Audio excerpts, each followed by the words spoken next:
very solid up here. I'm pleased to be the first bunch of us up here. And first thing we're doing is probing for crevasses to make sure the area we're standing on is nice and safe. And next thing we're going to do is obviously put up our tents and start fortifying it. I don't know if you can see this tent.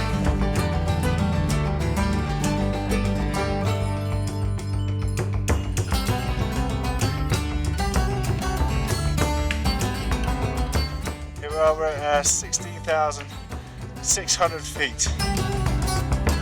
We're all getting pretty fed up at Camp 3 actually. We're desperate to move, but obviously being very, very patient with the weather. This is my food bowl. I don't know exactly. The sun's finally come up, it's still absolutely freezing, but I guess kind of good news, but sad news. You can see we've got a lot of bags out.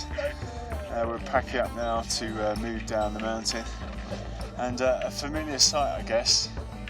Clear skies above us, ripping winds. It looks pretty benign from the camera, but I can tell you now it's 55 to 60 miles an hour up the top there, so very, very inhospitable, and it's basically going to be like that for the next week. So even if we did have the food and the time, I think we still wouldn't summit.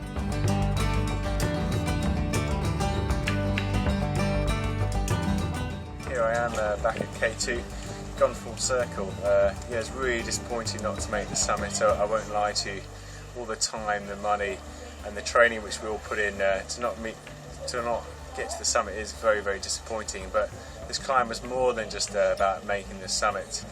The last week or so, the weather's been absolutely monstrous. It's been weather which the guides and park rangers have never seen in the last 20 years. It's been incredible to see such a wild, wild place just erupting.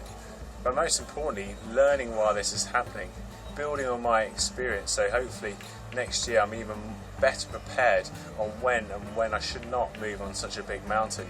From a technology point of view, everything's been coming from an HTC One X handset. HTC is my lead sponsor. I can't thank them enough.